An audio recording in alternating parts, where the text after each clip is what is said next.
അതെ, ഇത് Aryas world. Jewellery മേക്കിങ്ങിൻ്റെ ഒരു ABCD പോലും അറിയാതെ ഇത്രയും ഭംഗിയായിട്ട് മാലയും കമ്മലും ഉണ്ടാക്കാൻ പറ്റുമെന്ന് പറഞ്ഞാൽ നിങ്ങൾ വിശ്വസിക്കുമോ?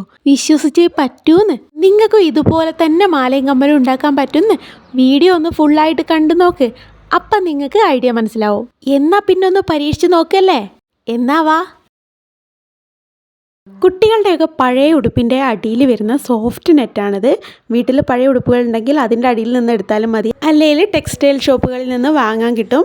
രണ്ടാമതായി എടുക്കുന്നത് ഈ ഒരു സാധനമാണ്. ഇവൻ്റെ പേരാണ് റൗണ്ട് സ്പേസർ. അടുത്തത് ബോൾ ചെയിൻ ആണ്. ഈ ബോൾ ചെയിന് മീറ്ററിന് 12 രൂപയാണ് വില വരുന്നത്. മെറ്റീരിയൽസ് കിട്ടുന്ന ഷോപ്പുകളിൽ നിന്നാണ് ഞാനിത് വാങ്ങുന്നത്. ഇനി നമുക്ക് ചെയ്ത് തുടങ്ങാം. ഇനി കൂടെയുള്ള മെറ്റീരിയൽസൊക്കെ കൂടെ തന്നെ പറഞ്ഞു പോവാം. അപ്പോൾ നമ്മുടെ നെറ്റ് ഇതുപോലെ ഒന്ന് വിരിച്ചിടാം. നമ്മൾ ഉപയോഗിക്കുന്ന ഗമ്മ് B7000 ഗമ്മാണ്. നമ്മളിപ്പോൾ ഈ വിരിച്ചിടുന്ന നെറ്റ് നല്ല പ്രതലത്തിലൊന്നും വിരിച്ചിടാതിരിക്കുക.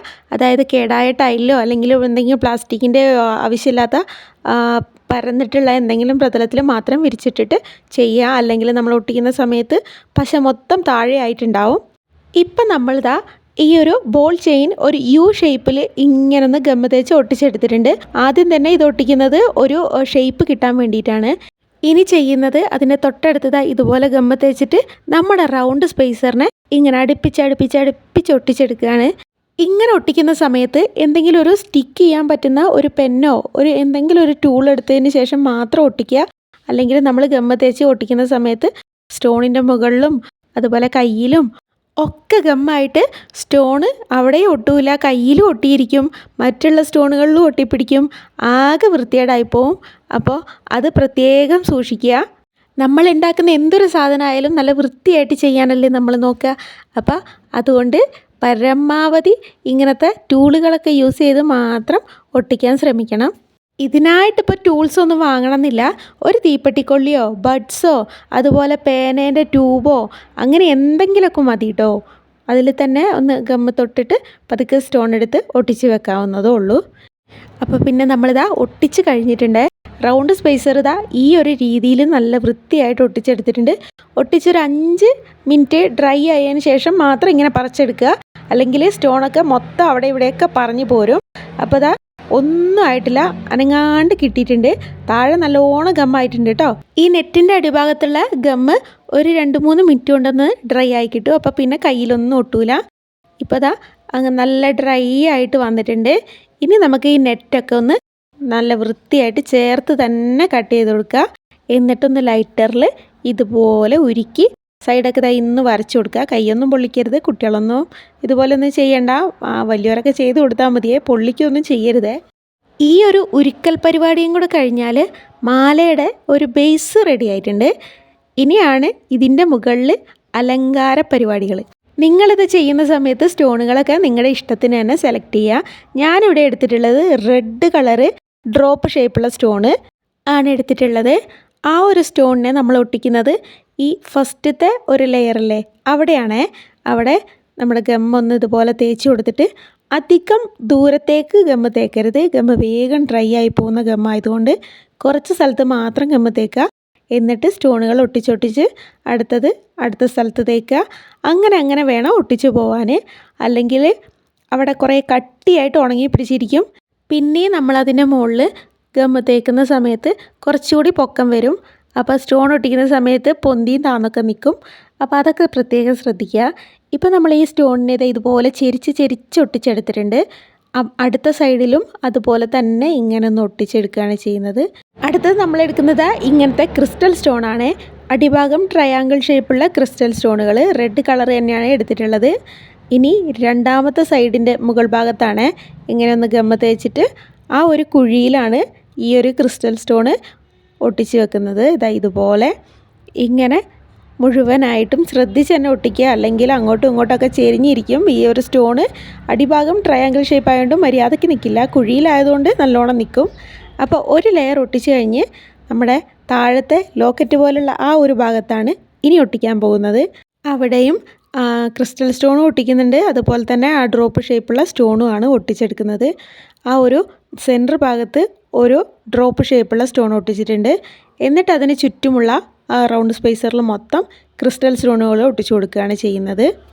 ഞാനിങ്ങനെ സ്പീഡിൽ പോകുമ്പോൾ ബുദ്ധിമുട്ടാവുണ്ടോ? ഒന്നാമത് ഒട്ടിക്കുന്നതായതുകൊണ്ട് കുറച്ചീച്ചെ പറയുമ്പോൾ ഒരു മടുപ്പുണ്ടാവുമല്ലോ. അതുകൊണ്ടാണ് സ്പീഡിൽ അങ്ങ് പറഞ്ഞു പോകുന്നത്. അങ്ങനെ ആ ഒരു ലോക്കറ്റിൻ്റെ ഭാഗം കൂടി ഒട്ടിച്ചെടുത്താൽ മാല ഏകദേശം പൂർത്തിയായി. ഇനി ഇതിൻ്റെ ബാക്ക് സൈഡിൽ ഒരു ഐപ്പിന്നാണ് ഒട്ടിക്കുന്നത്. അതേ ഗമ്മൊന്ന് വെച്ചിട്ട് ഒരു ഐപ്പിന്നിൻ്റെ പീസ് ഇതുപോലെ ഒന്ന് വെച്ച് കൊടുക്കുകയാണ് ചെയ്യുന്നത്. രണ്ട് സൈഡിലും ഇങ്ങനെ തന്നെ ഗമ്മ തേച്ചിട്ട് ഐപ്പിന്ന് ഇതുപോലെ വെച്ച് കൊടുക്കുക. ഇനി ഒരു ഐപ്പിന്നും കൂടി നമ്മുടെ ലോക്കറ്റിൻ്റെ ഭാഗത്ത് ഒന്ന് വെച്ച് കൊടുക്കുന്നുണ്ട്. ഇങ്ങനെ ഗമ്മ തേച്ചിട്ട് അവിടെ ഒരു ബീഡ്സും കൂടെ കൊടുക്കാൻ വേണ്ടിയിട്ടാണ്. അവിടേക്കുള്ള ബീഡ്സാണ് ക്രിസ്റ്റൽ ബീഡാണ് എടുത്തിട്ടുള്ളത്, റെഡ് കളറ്. അതിലൊരു ഫ്ലാറ്റ് ഹെഡ് പിന്നിൽ ഇങ്ങനെ ഒന്ന് ഇട്ട് കൊടുക്കുക. എന്നിട്ട് മുകൾ ഭാഗം ഒന്ന് കട്ട് ചെയ്ത് ഒന്ന് നോസ് പീലറും കൊണ്ട് ഒന്ന് ഹൂപ്പ് ചെയ്ത് കൊടുക്കുക. എന്നിട്ട് ആ ഐ പിന്നിൽ ഇതുപോലെ ഒന്ന് ജോയിൻ ചെയ്തും കൂടി എടുത്താൽ മാലേൻ്റെ പണി കഴിഞ്ഞിട്ടുണ്ട് കേട്ടോ. ഇനി മുകൾ ഭാഗത്ത് ഞാൻ ചെയിന് കൊടുത്തിട്ടുണ്ട്. ആ ഒരു ഐ പിന്നിൽ ബാക്ക് ചെയിൻ കൊടുത്തിട്ടുണ്ട്. അത് കാണിക്കാൻ വിട്ടുപോയി. പാദസരത്തിനൊക്കെ ഉപയോഗിക്കുന്ന അല്ലെങ്കിൽ ബാക്ക് ചെയിനായിട്ട് കിട്ടും വാങ്ങാൻ, അത് ഉപയോഗിച്ചാലും മതി. ഇനി ഒരു OHP ഷീറ്റ് എടുത്തിട്ടുണ്ട്, കമ്മലിന് വേണ്ടിയാണ്. OHP ഷീറ്റിന് ഒരു A4 വലുപ്പത്തിലുള്ള OHP ഷീറ്റിന് 4 രൂപയാണ് വില വരുന്നത്. ഈ ഷീറ്റിൽ ഗമ്മ തേച്ച് ഇതുപോലെ റൗണ്ട് സ്പേസർ മുകൾ ഭാഗത്തെ സ്റ്റഡിന് ഒരു 3 എണ്ണം ഇങ്ങനെ ഒട്ടിച്ചെടുത്തിട്ടുണ്ട്. ആ ഷീറ്റിൽ തന്നെ ബാക്കിയുള്ള സ്ഥലത്ത് തൂക്കിന് വേണ്ടിയിട്ടുള്ളത് ഒട്ടിക്കുന്നുണ്ട്. ഫസ്റ്റ് തന്നെ ഡ്രോപ്പ് ഷേപ്പുള്ള ആ സ്റ്റോണാണ് ഒട്ടിക്കുന്നത്. പിന്നെ ചുറ്റും നമ്മുടെ റൗണ്ട് സ്പേസർ തന്നെയാണ് ഒട്ടിച്ചു കൊടുക്കുന്നത്. കമ്മലിന് വേണ്ടിയും സെയിം സ്റ്റോണുകൾ തന്നെയാണ് ഉപയോഗിക്കുന്നത്. ഇനി ഈ റൗണ്ട് സ്പേസറിൽ നമ്മൾ ഒട്ടിക്കുന്നത് നേരത്തെ ഉപയോഗിച്ചിട്ടുള്ള അതേ ക്രിസ്റ്റൽ സ്റ്റോണ് റെഡ് കളർ തന്നെയാണ് ഒട്ടിച്ചു കൊടുക്കുന്നത്. ഈ ക്രിസ്റ്റൽ സ്റ്റോണുകൾക്ക് 5 ഗ്രാമിന് 15 രൂപയാണ് വില വരുന്നത്. ഈ സ്റ്റോണുകൾ കാണാനും ഭംഗിയാണ്, നല്ല തിളക്കമായിരിക്കും. ഒട്ടിച്ച് കഴിയുമ്പോൾ ഒട്ടിക്കുന്നതെന്നാൽ വേഗത്തിൽ പോവല്ലേ. അല്ലെങ്കിൽ എപ്പോഴും ഒട്ടിച്ച് കാണുമ്പോൾ നിങ്ങൾക്കും ഒരു മടുപ്പായിരിക്കും. അതുകൊണ്ടൊന്ന് സ്പീഡിലാക്കി കളയാം. ഈ സ്റ്റോണുകളെ അങ്ങ് ഒട്ടിച്ച് കഴിഞ്ഞാൽ അടുത്തത് ഈ ഷീറ്റിൽ നിന്ന് അവരെ ഒന്ന് കട്ട് ചെയ്തെടുക്കുക. നല്ല വൃത്തിയായിട്ട് സൈഡൊക്കെ നല്ല വൃത്തിയായിട്ട് തന്നെ കട്ട് ചെയ്തെടുക്കണം. ആ ഷീറ്റ് കാണാനേ പാടാത്ത രീതിയിൽ ഒന്ന് കട്ട് ചെയ്തെടുത്തിട്ട് മുകൾ ഭാഗത്ത് നമുക്ക് ഒരു ഐ പിന്ന് കൊടുക്കണം, താഴെ ഭാഗത്തും ഒരു ഐ പിന്ന് കൊടുക്കണം. താഴെ ഭാഗത്തൊരു ബീഡ്സ് ഹാങ് ചെയ്ത് കൊടുക്കാൻ വേണ്ടിയിട്ട് നമ്മൾ ആ ലോക്കറ്റിന് ചെയ്ത പോലെ തന്നെ അതേ മുത്ത് തന്നെയാണ് ഇവിടെയും കൊടുക്കുന്നത്. ഐ പിന്നും കൂടെ ഒട്ടിച്ച് കഴിഞ്ഞാൽ ഇതിൻ്റെ മുകൾ ഭാഗത്ത് ഒരു വാക്സ് സ്ട്രിപ്പ് പേപ്പർ ഒട്ടിക്കണം, അതേ ഷേപ്പിൽ കട്ട് ചെയ്തെടുത്തത്. വാക്സ് സ്ട്രിപ്പ് പേപ്പർ കടയിൽ നിന്ന് വാങ്ങണം എന്നൊന്നുമില്ല. നമ്മൾ ഡ്രസ്സൊക്കെ എടുക്കാൻ വേണ്ടി തുണിക്കടയിൽ പോകുന്ന സമയത്ത് ഇപ്പോൾ മിക്കവാറും കടകളിൽ നിന്ന് വാക്സ് സ്ട്രിപ്പ് പേപ്പറിൻ്റെ സഞ്ചി തന്നെയാണ് തരാറ്. അപ്പോൾ അതിൽ നിന്ന് വെട്ടിയെടുത്താലും മതി, അത് കടയിൽ നിന്ന് വാങ്ങണം എന്നൊന്നുമില്ല. നമ്മൾ പുറത്തുനിന്ന് വാങ്ങുന്ന അതേ വാക്സ് സ്ട്രിപ്പ് പേപ്പറിൻ്റെ അപ്പം നമ്മുടെ കമ്മലിൻ്റെ സ്റ്റഡിൽ ഒരു ബാക്ക് സ്റ്റഡും ഒരു ഐ പിന്നും വെച്ച് ഇതുപോലെ ഒട്ടിച്ചെടുത്തിട്ടുണ്ട്. ഇനി നമ്മുടെ സ്റ്റഡും തൂക്കും തമ്മിലൊന്ന് ജോയിൻ ചെയ്ത് കൊടുക്കുക. പിന്നെ മുത്തും ഒന്ന് ഹാങ് ചെയ്ത് കൊടുക്കുക. ഒരു ഹെഡ് പിന്നിലിട്ടിട്ട് ഇതുപോലൊന്ന് ഹാങ് ചെയ്തും കൂടെ കൊടുത്താൽ കമ്മൽ റെഡിയായി. ഇനി ചെറിയൊരു പരിപാടിയും കൂടി ഉണ്ട് കമ്മലിലും മാലയിലും. അത് ആദ്യം ചെയ്യാൻ വിട്ടുപോയതുകൊണ്ടാണ് രണ്ടാമത് ഒന്നും കൂടെ കാണിക്കാം.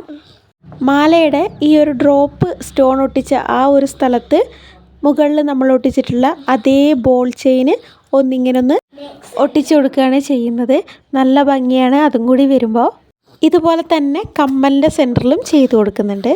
അപ്പോൾ നമ്മുടെ കമ്മലിൻ്റെയും മാലേൻ്റെയും ഫൈനൽ ലുക്ക് ഇതുപോലെ വരുന്നത്.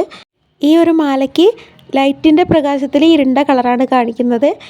വെട്ടത്താവുമ്പോൾ ഒരു റോസോ ഒരു റെഡൊക്കെ കളറിലാണ് ഉള്ളത്. വീഡിയോയുടെ തുടക്കത്തിൽ കാണിച്ച 2 മാല അടുത്ത വീഡിയോസിൽ കാണിക്കുന്നതായിരിക്കും. ഈ ഒരു വീഡിയോ കുറച്ച് ലെങ്ത് ആയതുകൊണ്ടാണ് ഇതിൽ കാണിക്കാത്തത്. അപ്പോൾ നമ്മുടെ മാലയും കമ്മലും എല്ലാവരും ഒന്ന് ട്രൈ ചെയ്ത് നോക്കുക. പിന്നെ വീഡിയോയെക്കുറിച്ച് എന്തെങ്കിലും സംശയങ്ങളുണ്ടെങ്കിൽ താഴെ ചോദിക്കാവുന്നതാണ്. വീഡിയോസൊക്കെ ഇഷ്ടപ്പെട്ടിട്ടുണ്ടെങ്കിൽ ലൈക്ക് ചെയ്യുക, സബ്സ്ക്രൈബ് ചെയ്യുക, സപ്പോർട്ട് ചെയ്യുക. Thank you. അടുത്ത വീഡിയോ കാണാം.